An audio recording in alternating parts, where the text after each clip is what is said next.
Hey, it's Ian from Batman Batgirl coming at you with a new video, and this is a review of The Hobbit: Desolation of Smaug, the film. I don't like the way they pronounce Smaug. Yeah, that was really weird. They could have just called it Smog and I'd have been happy. That's how, at least from all the people I know that read the book, that's how we all pronounced it in our heads when we read the book. It was Smaug. Yeah, I don't know. Smaug. I don't know anyone who pronounced it Smaug, but I guess Peter Jackson thought you should pronounce it Smaug because I thought the movie was good. It was a little long for me. I have a small bladder and I tend to fall asleep if I'm sitting still for too long. So it was just a little bit long. My favorite character was the female elf. Yeah. Surprisingly, your favorite character was one of the many characters that was not in the book at all that they added in for this part. Isn't that amazing? That's another thing I want to point out is that this movie, and I'm going to reserve judgment on it, but there were a lot more changes from the book in this half than there were in the first half. At least a lot more big changes, if you will. Now, the reason I'm going to reserve judgment is because those changes could end up paying off in the end when the third part comes in. But until then, I'm not going to be able to tell whether the changes worked off well and they helped build up the third one, or they were just changes that didn't really pay out in the end, and in which case, I'm not going to really be cool with it. Well, but I liked what you had said when we were talking earlier.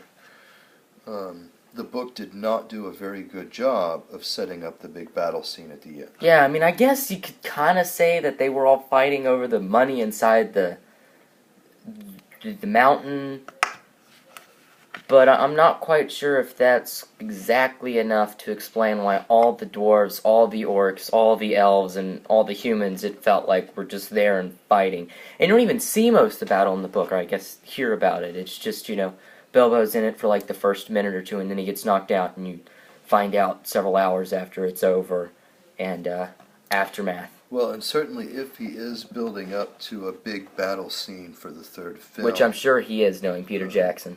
A lot of these new additions of characters and so forth do go a long way towards building that big battle scene. Well, another thing I've noticed is that, well, I guess one thing that explains part of the reason he's doing a lot of the things he added in is because The Hobbit wasn't originally written to be a prequel to Lord of the Rings. Right. Lord of the Rings was just like, okay, how can I do some cool new story using some of the stuff I had in The Hobbit? Mm-hmm.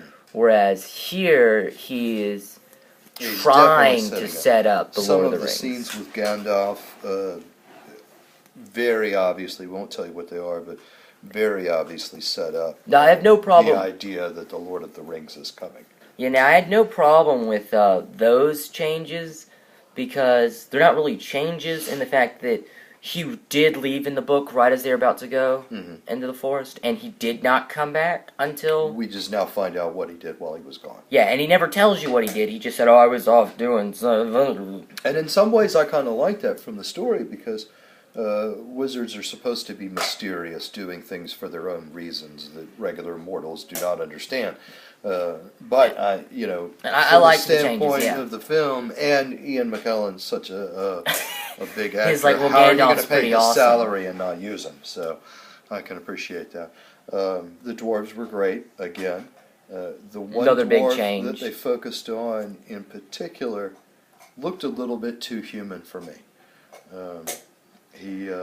His facial features were not as dramatically dwarven as the other dwarves, and that was a little bit of a problem for me. But I'm sure that's just so that they can explain some romantic attraction that he's going to have. Because certainly, if you were as ugly as most of the rest of the dwarves, there's no way you're going to attract a girlfriend who does not also have a beard. I enjoyed. One thing that was like a little side thing that I enjoyed as a tie-in was Gimli's father being one of the dwarves. We didn't really realize that, but at one point, one of them makes reference to his son, Well, in fact, if I remember correctly now, it's been a while since I've seen the movies and even longer since I read the books, but if I remember correctly, they actually run into, when they're in the mines of Moria, They run into a dwarf grave. I think that's one of these guys. I'm not sure which one it is, but maybe it is Bomber, since he's all like, oh, Could be. Okay, so the last thing I have, other than the fact that, of course, the soundtrack and the effects are as phenomenal. usual, were amazing. Goes without saying. I enjoyed the fact that Legolas is in there, but he's a real not. He's cool, and his action scenes. Yeah, the fight scenes he was in were pretty that awesome. we remember, but character-wise, it was played very, very differently. So you get the idea. Maybe something that happens in the next part will be life-changing. Right, because there was some enormous character development between what we saw here and what we know that we will see in The Lord of the Rings. Well, see, one of the reasons I'm so sure that I have faith that all these changes he did were to build up the big fight is that if you've read the book, you know what's going to happen. And I don't quite want to spoil it, but if you've read the book, you know that something big happens at roughly the very beginning of what's going to be the next part, like right after Smaug goes to Lake Town. That's how I'm pronouncing it. So right after Smaug goes to the Lake Town, something big happens that really kind of takes away the big climax. I mean, I don't think you're going to stretch out a fly to Lake Town for about 3 hours. So I think that the big battle is what he's going to want to be his climax of the third part, which it means that a bunch of the third film is going to be building up that battle and tying all these lines together that he set up in this one. Mm-hmm.